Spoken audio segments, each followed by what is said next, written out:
Welcome to the Build Your Boss Brand Season 1, Episode 2. This season is all about getting behind the brand and behind the scenes of what it looks like to build successful businesses as women entrepreneurs. And sitting with me here today is somebody that I've admired for years and look up to. And she is a superstar in her own industry, but she's also building a global international brand. Her name is Lisa Dinh, the founder and owner of Lisa Dinh Hair Studio. She's not just an artist behind the chair, she is a full badass female entrepreneur. And I'm just so excited to get into our conversation and get behind the brand of what it looks like to build a business as Lisa Dinh. Lisa, Hi, hi. Tracy. Thanks so much for being here today. Oh my gosh, thanks so much for having me. I'm like so honored. It's my first podcast. So I'm so excited to be This here. is your first podcast. It's my first podcast. Oh Yeah. my God. I'm so excited for both of us. Yeah. No, it's so exciting. Thank you so much for having me. Yeah, no, honestly, when I was putting together a list of speakers and Mhm. guests that I would like to have on this season, you were the first that I Oh my thought of. gosh. You're so And sweet. I have to say this from the bottom of my heart. Thank you so much for always being my, I don't know if it's the number one supporter, but you have been such an incredible supporter of my journey ever since day one. I remember, I think the first time I met you was almost 10 years ago, Yeah. like 2014, 15. Yeah. That was when I first walked away from my corporate job, and I had a corporate job working in insurance industry at a company. I think at the time they just celebrated their 25th birthday. So it's like, Mhm. very, I don't want to use the word boring, but it's very structured. And I remember after quitting my job, I was like, I need something really dramatic. Like I Mhm. need a, a Like a life drastic change. change. Yeah. And so I was looking around and asking people around, and everyone was like, oh, if you need to change your hair and you need to go blonde, you have to go to Lisa. You cannot trust your Asian hair Yeah. with anyone else. And I remember messaging you on Instagram at the time, but Instagram at the time was just very bare, right? Like Mhm. I think you were only posting before and after photos of your Yep. clients, right? So I didn't really know you like how I know you now. Mhm. But I remember the first interaction was just so warm, so welcome. Mhm. And I think back then already people were saying that you have to wait 3 months Yep. to get an appointment with Yep. Lisa. And you were like, oh yeah, it's true. But if anyone cancel, I'll pump you up. And Mhm. you did. Mhm. So then we got an appointment very quickly. And I think the first appointment with you, I walked away learning so much from you as a business owner Yeah. because the way you made me feel so comfortable, although we were meeting for the first time. And then the second appointments, you were asking questions that I shared with you in the first appointment, and those like 6, 7 months apart or even a year apart. Yeah. You have such an incredible way to remember all the little details about your clients. And that showed me that you care a lot for what you do and the people that you serve, Mhm. which is incredible. And then fast forward, I started my own agency and we started doing the Boss Women brunch. I remember. Yeah. Yeah. And then I was like, oh, I really want Lisa to speak at my event. So I'm just going to send it out to the universe and just shoot her a DM. And you said yes, just Yeah. like how you said yes again to this podcast. So thank you so much. Because I know you're a busy person. You just came back from Vegas. I did. How Yes. was the trip? So Vegas was amazing. There was 1,200 hairstylists there. It was all networking. And just like, again, how we got started, I just like love human experiences and stories. And I feel like meeting you just feels like home. Like when I talk with you, it feels like we're family, we're sisters. And that's why it's so comfortable.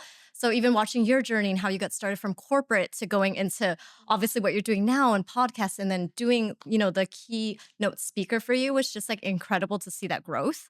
And it's all about supporting female entrepreneurs. I think at the end of the day, like we support each other. So seeing your growth and seeing our growth together in the last 10 years has just been amazing. Also talking to you, like you feel so like home. And that's why I was so comfortable. And I think it goes beyond appointments. Like when you do appointments, that's one thing, but also supporting each other outside of that is another Right. thing. Yeah. Yeah. Yeah. Well, the feeling is definitely mutual. Yeah. It's kind of feel like just sitting down with a sister and just talking about our life and our 100%. business. And Yeah. we even had our conversations about like how hiring was so difficult. Mhm. And you are right. Honestly, I would say that you're one of a very few people that when I am going through certain challenges in my life or Mhm. going through vulnerable moments, we all have them. Yeah. I would go on your Instagram or look at your content because you have such an incredible grit and vision. Mhm. And I, even just looking at your content, I can feel that fire in you of Mhm. like, I know exactly what I want. And, I have this vision and I'm going to make it happen. Yeah. Walk us through how it all started for you. So how it started for me is I definitely knew I wanted to get in the hair industry from a young age. And I think again, I wasn't sure I was going to open a business. I didn't come from a business background. I didn't come from managing a team. I came Mhm. out of hair school wanting to do hair. And I think what started was I was just trying to find a salon to belong in. And it was really hard because when you're in the industry, especially like any industry, getting started it is about finding a mentor. And I think for anyone, especially a lot of entrepreneurs, finding a mentor is really It's really hard. hard, yeah. And I really struggled with that. A lot of people hired me, but no one really, took the time to train me. So it really felt like, I was on my own trying to search for that salon.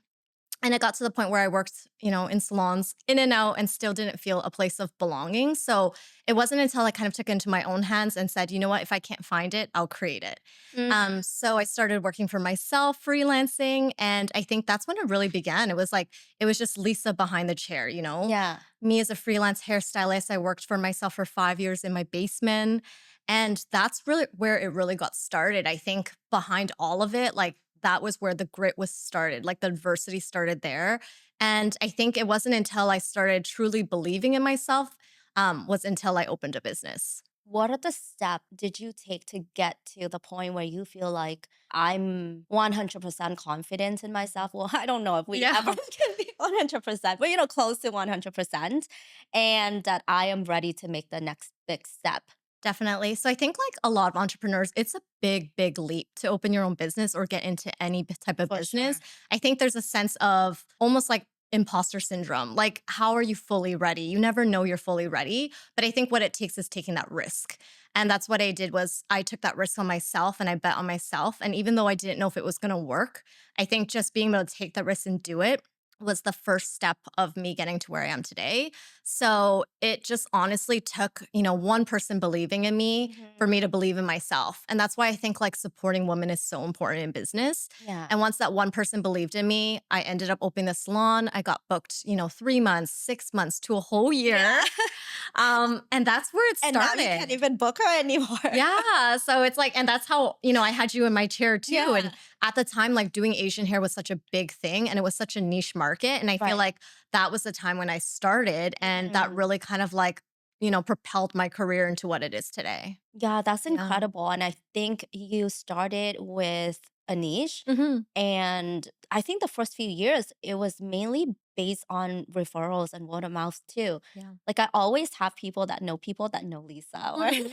9 out of 10 hairstylists that I talk to. Yeah. They like, yeah, I know the Lisa. I want to be like Lisa. Oh I my want to gosh. one day become like Lisa, right? So, I think that that is incredible how you were very zone in and focus on what you need to do, but at the same time, I think that's also a very special skills that a lot of entrepreneurs don't have or Mhm. is lacking is the ability to kind of zone out the noises and the social 100%. media and the pressures and all of that stuff. Yeah. What helped you going through that? There's so much because, of course, there's going to be so much noise, right? There's going Right. to be noise of people saying you can't do it. There's going to be noise of all the Mhm. distractions. There's going to be noise of self doubt. Yeah. And I think it just comes down to really trying to block out that noise and doing what you know you were meant to do. And Right. I think both of us feel that inside, like we know there's potential for more. We Yeah. know that we're capable of more, but knowing is not enough. It's doing. And I think that's a big thing was, That's so good. yeah, like Yeah. I just got chills too. Me too. I So actually it's have it's goosebumps. doing, right? And that's the thing is like no one's going to know if things are going to work out, but Right. you won't know until you try. Yeah. And I think that was like the biggest thing for me. It was like I didn't know if things were going to work out. I didn't know if my business was Mhm. going to be successful. I didn't know if clients were going to sit in my chair and be booked fully, but you don't know until you Until you try. try. And I think that's like the biggest thing. Yeah, and I Yeah. remember back at our Boss Women brunch like Mhm. years ago, you did mention that when you first started your business, even with your own salon, you didn't know that you had to put the legal paper and Yeah. all of that process in place. And then Mhm. it was an expensive business lesson. You want to Yes. share again on this Yes. podcast? So that was definitely an expensive business lesson, 100%. And part of my journey was, again, not knowing. When I Right. opened a business, I didn't know how taxes worked. When I opened it, I didn't know, how to pay employees. I didn't know, how to write a lease. And I think a lot of that comes with trial and error. And when I took over the lease, I didn't have in the lease anything to protect myself. Yeah. So when it came to that and it came to the owner or the landlord trying to sell, it meant within my lease, I would have lost my business within 30 days. And I think like that feeling That's of putting crazy. all Yeah. your life savings into opening a business in your 20s and not knowing if you're still going to have a business, like I think it's so important to know your lease and to have people around you to help you with that. When I got started, I had no one. And I think that's the terrifying thing is like not looking over a lease and protecting yourself when you pour your heart, your soul, all your money into something and then realizing it could just be taken away from you In 30 in days. 30 days. That's crazy. And you know what? So that set a fire in me. And I Yeah. think that fire launched kind of where I am today in terms of where that went. So with that lease, it was either you're out in 30 days or you purchase this building. And again, I was only 25 turning 26. Mhm. I've only had a salon for 6 months and purchasing a building at that age is just it's a lot. You're taking on a huge loan, you're taking on a risk, you're taking on potentially being in debt for years. And I took it on. And I took that bet on myself and I took that loan on and I can happily say it took me a good 4 or 5 years, but I paid Yeah. off all those loans and at the time that Wow. decision was me deciding, do I give up 30 days the salon that I just spent my whole life savings on? Right. Or do I continue and just go for it, be in debt, and this possibly work out? And that's what I did. She came back to I buy the building. I did. So, when That's doors such a close boss on move. you, I love that. yeah, so that's pretty much what happened. Yeah. Wow, I know. I'm listening to this story like the second time, Mhm. but it still feels like I'm listening to it for the first time. I still Yeah. get so motivated and Yeah. like so touched by your story because that took a lot of nerves and courage. It did. Yeah. I mean, it's a lot again just to think about not only losing something you built, but starting over. Over.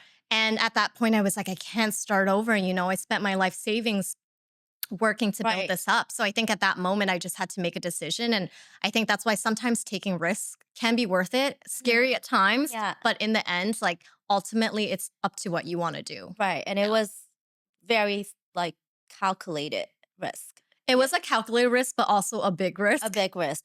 Yes. 25, 26. Yeah, I was like 25 Yeah. turning 26, Wow. to put that big financial burden on someone at that age. And at that Right. point, I decided to take it. But I could see the moment I walked into your salon, I could see that you put your heart and soul, Mm. every single details. Like you even have like the little stand for me to put my laptop to Yeah. work because to bleach your Asian hair, it takes like what, 8 hours? Yeah, it takes time. Yeah. And everything is very carefully curated. Mhm. And so that's like your little baby, right? So that was one of the first hurdles. And Mhm. then the COVID, Yes. you were closed for 1.5 years. Yes. I honestly don't know a lot of businesses that actually survive Mhm. after that lockdown and the whole COVID, but Mhm. you didn't just survive. You came back with a bigger team. You guys are doing incredibly now, Yeah. and you're now representing Moroccan Oil as Yes. the ambassador, and you're Mhm. flying around the world to train Mhm. other hairstylists. How did you come back from that? I mean, again, a lot of businesses took such a big hit with that. Being closed Mhm. for a year is definitely not something that any business I feel like is ready for. Right. And I can say that that decision when I took the big leap to purchase this building really saved us. True. Like if we didn't, I'd be Yeah. paying rent and we wouldn't have been open. Right. So that decision alone, even though at the time was so scary, 5 years later, that's what saved us. Wow, looking back, you're like, that happened for a reason. Yeah. So I think like Oh, just that alone, like of course we had government grants and all that, but that did cover just like maintaining the building. yeah.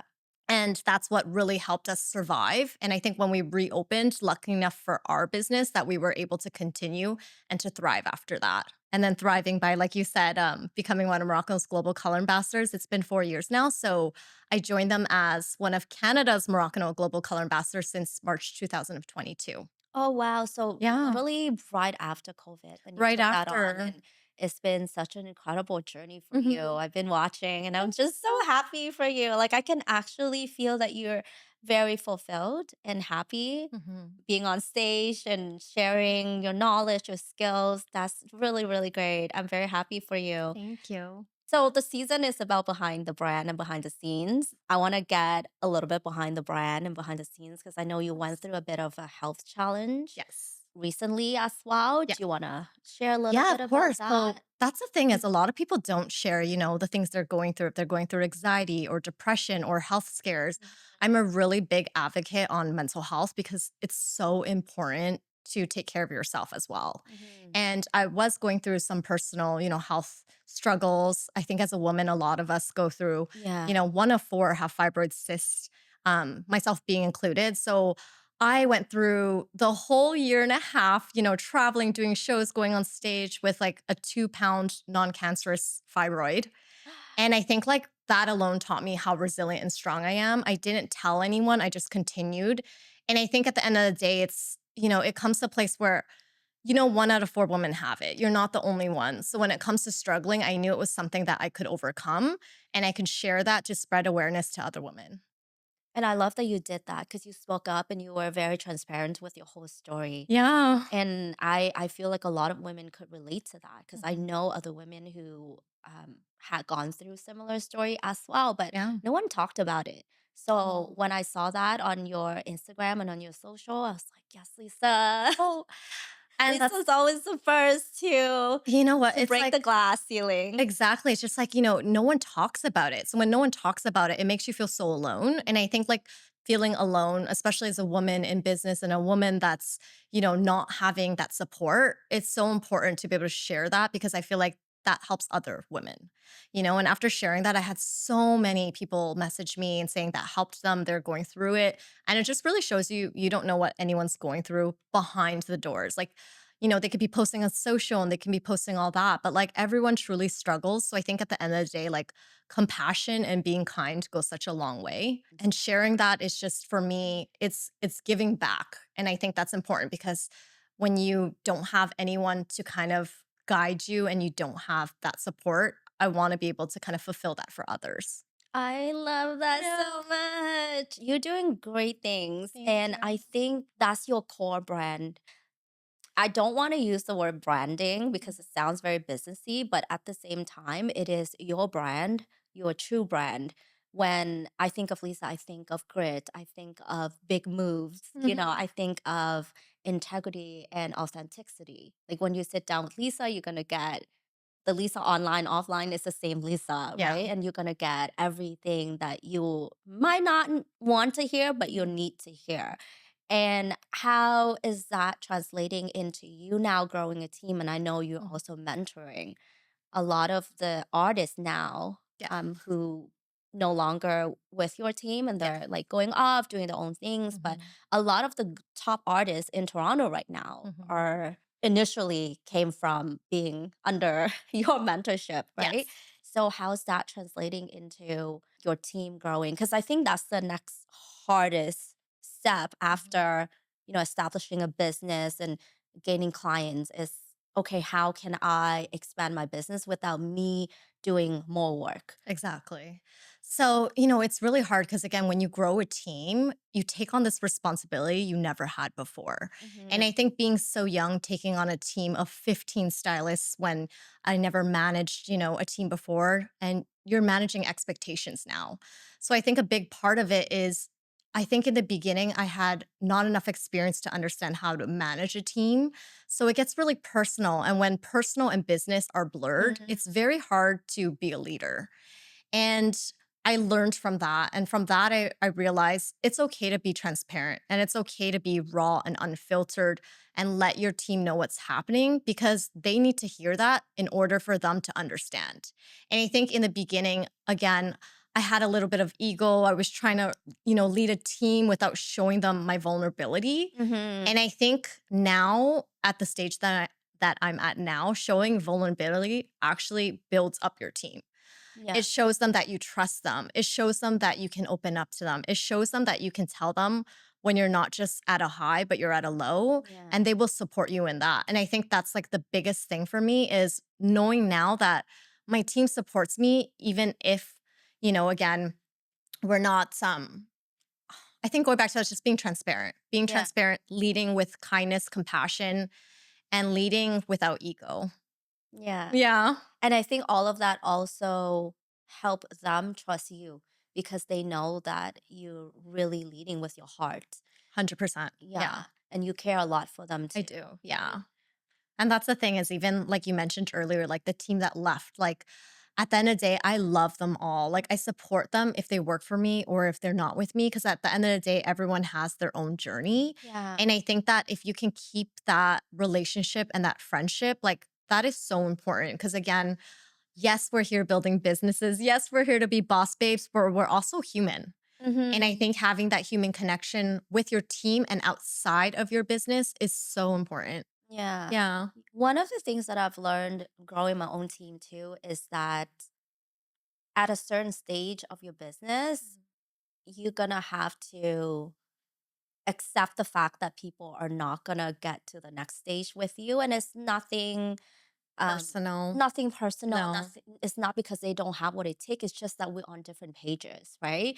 And it's exactly. very important to keep that relationship. I have team member who left, Mhm. and then a couple years later, messaged me back and say, "Hey, Tracy, I Mhm. am at a different stage in my life. I had no idea she was going through a personal thing. Yeah. Tried to take care of her mom. Her mom got really sick. She didn't really tell us. She Mhm. just left, and then 2 years later, she came back." And she's been with us ever since, and so like you said, really have that compassion and kindness because we really don't know what everyone is going through. Exactly. I agree with that.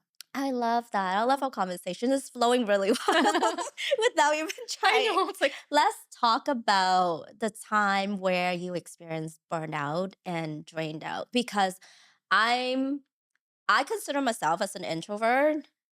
People Mhm. don't think that because they see me on social and when they talk to me, they're like, "Oh, no, I don't think you're an introvert," but I am. And whenever I attend an event or if I have like a social interaction for a couple hours, Mhm. I need hours afterwards to just recoup my energy, Yeah, recharge, and reflect.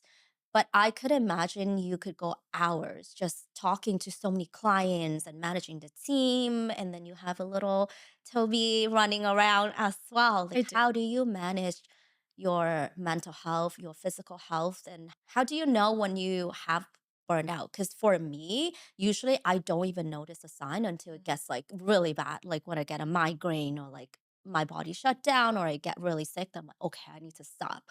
You know what? Burnout is such a real thing. I Mhm. think a lot of us experience burnout, and I've experienced it many times where it made me want to quit because, again, you're pushing and you're pushing and you're pushing, but when is the limit? Right. And I think for me personally, like burnout is when I know that my body is giving me signals like, Lisa, this is enough. But as you mentioned, it's So listen different to your for body. Yeah. exactly, listen to your body, but it's so different for everyone. And I think burnout really causes a lot of stress internally.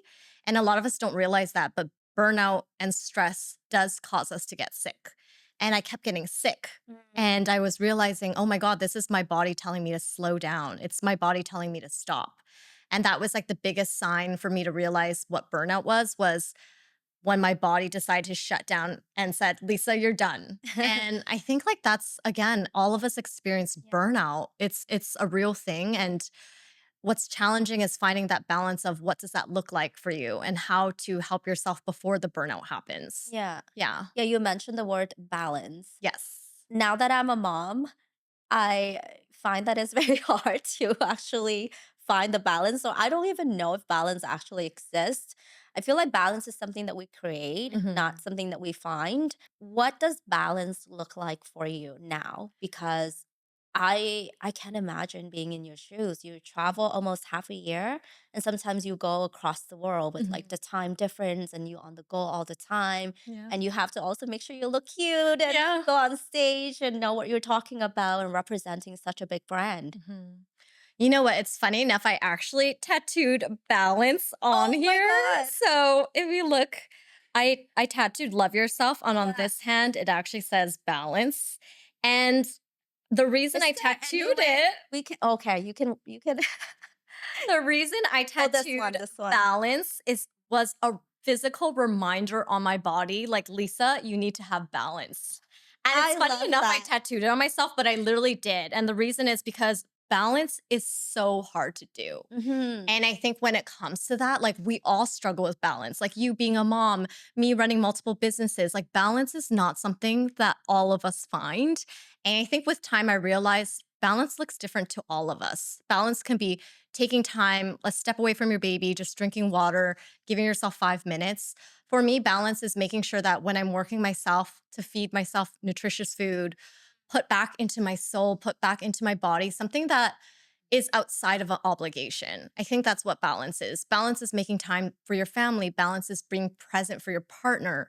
Balance is making sure that you have enough to reset yourself so that you can go on for the next day, the next week, the Right. next year. Like Yeah. that's what balance truly looks like. And kind of remind yourself that you're here for the long run, not E- the short spin. So you exactly. have to look for sustainability, look for 100%. sustainable ways to grow your business. Yeah. And I think a lot of it is like, yes, we're investing in our business, but health is an investment too. So look at it True. health is business. Like you're investing in your own business, which is your health. And you are your business best assets, right? Like without you, the business might not be able to run properly. So you have to really take care of yourself. Exactly. That's such a great reminder. Yeah. I just recently started to get back into taking care of myself. Yeah.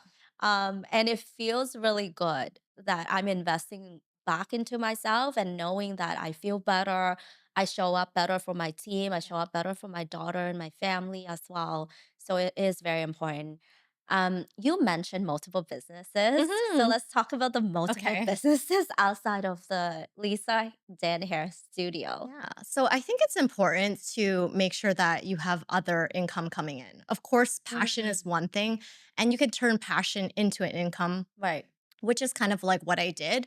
But I really wanted to make sure that I was setting myself up for success in a sense of, once 20 years come by and, what we're doing takes a toll on our bodies, like, what can you do to set yourself up so that financially you're secure? And what I did was, again, when I was behind the chair, that's when I purchased the building. So that was one thing, creating an asset for myself. And within that asset, I decided to build a business of Airbnb or a rental. And then outside of that, I decided to become Morocco's global color ambassador, which was another set of Another business. income. And then, there's stocks, and I decided to invest in stocks and gold. Um, Wow. and again, like I know a lot of people will be like, well, Lisa, I don't have that to start. And I'm going to be honest, I didn't have it to start either. Like, Mhm. I also came from, not a privileged life. We didn't grow up with money, we didn't grow up with opportunities. And I remember being a little girl saying, like, I want more for myself. And I think that drive will really make you get to that point where you will build that for yourself. So again, even if you're starting small, that's okay. Start small, work your way, continue building. And that's what I did is I started small and I started building. And as soon as I was building, I started building more.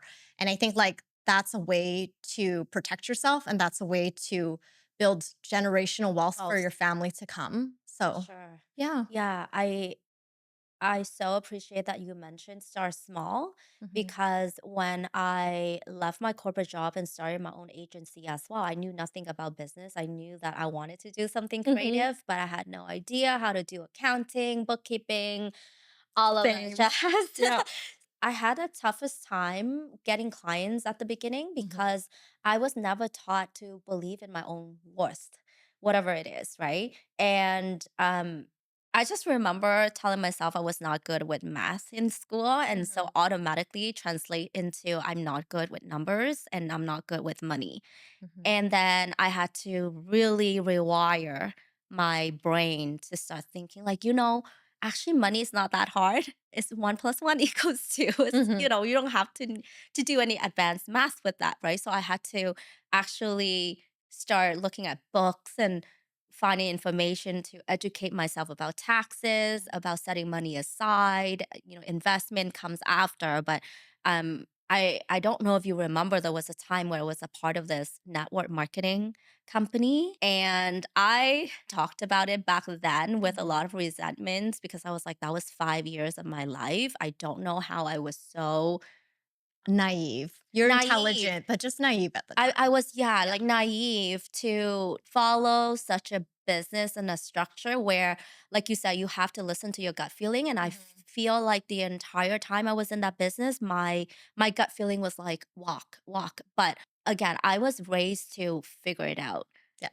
Just keep going. And so I just keep pumping more money, more effort, and like I won all these awards from that business. My bank account didn't look the same and I got Mhm. into so much debt. So I had to learn how to get myself out of debt Mhm. and then start investing. But like you said, you just have to start somewhere, baby Exactly. step, and then learn. Because at 25, 26, like committing into purchasing a commercial building, you probably were losing sleep for a few nights. Oh, I was definitely losing sleep. Yeah, definitely. Yeah, and now looking back, you Yep. said, "Oh my god, that was such a blessing in disguise that that Mhm. happened to me." Because now, I don't have to pay for the lease, I don't have to rely on my landlord, but at the same time, like, you own your own asset and Yeah. you can turn it into multiple business now. I Yes. think the Airbnb is upstairs. Yes, it is Yeah. upstairs. So, like both the ground floor and the upstairs is working hard to Mhm. make you money. So you're no longer working for money, you're making money work for you, which is Exactly. incredible. Yes.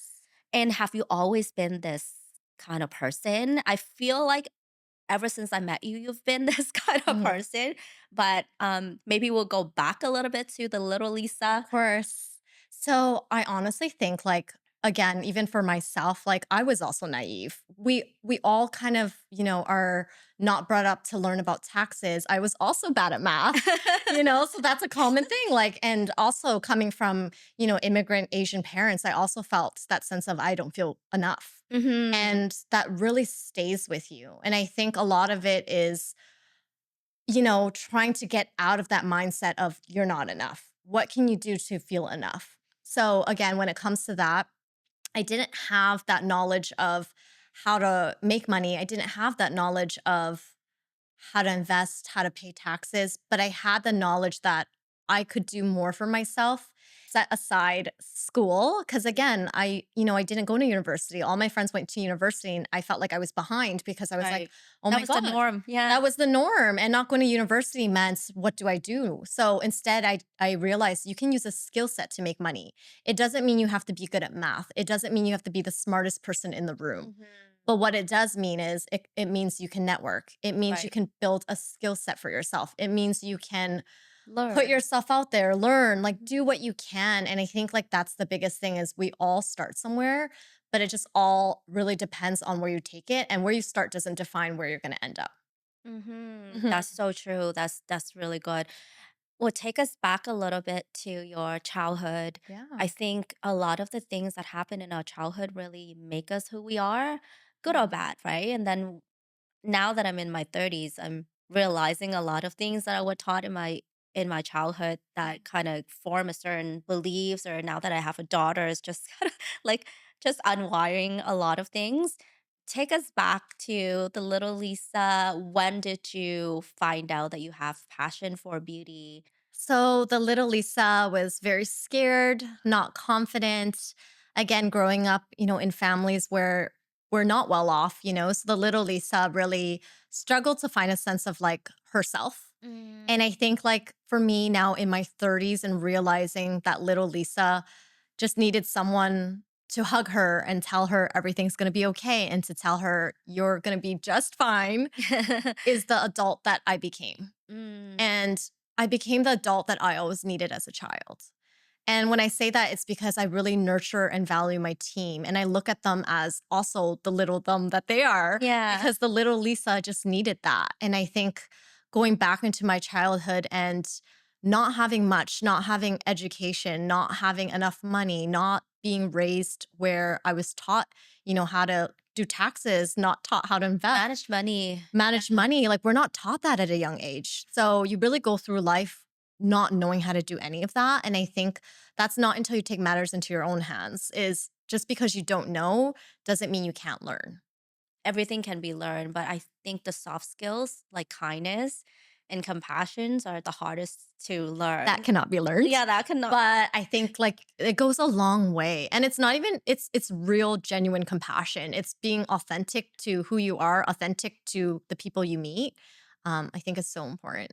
And that really shines through your brand, the way you conduct your business, the way you treat your clients and your team. It's so visible, it's so consistent. And I love that about you because we live in a social media world where things can look a certain way, but it's not Mhm. really that way, right? And we know a lot of things online can also be very misleading. And I love that you have always been consistently showing up as who you are with such transparency. Mhm. So we're gonna wrap this episode up with I call it a legacy questions because I ask the Okay. guests all the time. If the internet and social media went away one day, what Mhm. would you want people to remember you and your brand as? So I feel like if the internet, social media, all that went away, I would want everyone to remember our brand as kindness, kindness and compassion. Because at the end of the day, when we all pass, you cannot take money with you. You can't take status with you. You can't even take your hard work with you. But what people remember you by is who you were as a person. So I think that's like the biggest thing is I want to be remembered for being kind and I want to be remembered for adding value in people's lives. I'm having goosebumps so many times today from our conversation. That's just to show how good this Yeah. episode is. And I'm just so excited to launch the podcast and release this episode. And I think that a lot of our audience will also relate to a lot of things that we're talking about Mhm. and will really appreciate all of your tips and advice and your authenticity and your sharing about your journey. So thank you so much, Lisa, for being here today. Thanks, Tracy. It was honestly an honor. Like when you asked me to be a part of this podcast, like no hesitation, it was a yes. And just because, again, I know you as a person, I know your brand as well. And I think just supporting each other in our journeys is such a big part of it. So I'm so happy that I was a I part was of this. so well, we can keep this. We need to cut this out. But I was so happy that you said yes, that I was in the Mhm. washroom. I dropped my phone and it almost went into the toilet. Like, I oh think I my. was literally in Vegas Yeah, and you you messaged and I was like, I'm in Vegas, but yes, like I'll do it. So yeah, I think yeah, you were in between trips. I And then was. like we Yeah. have to move. And I was like, oh my God, Lisa, please say yes, because I really need you to to show up in this week. Cause Mhm. then I have such a close schedule because I'm traveling soon. So Yeah. I'm just so happy that we're here and Yeah. we're Oh my doing this. gosh. No, I'm happy to be here. Thank Thank you. you. For those of you who love this episode and would like to see more of similar stories, make sure to subscribe to our channel and also follow us so you don't miss the next episode. And if you would like to connect with Lisa and find out about everything that she has going on, I will leave all of her social media and her websites in our show notes. Thank you and see you soon.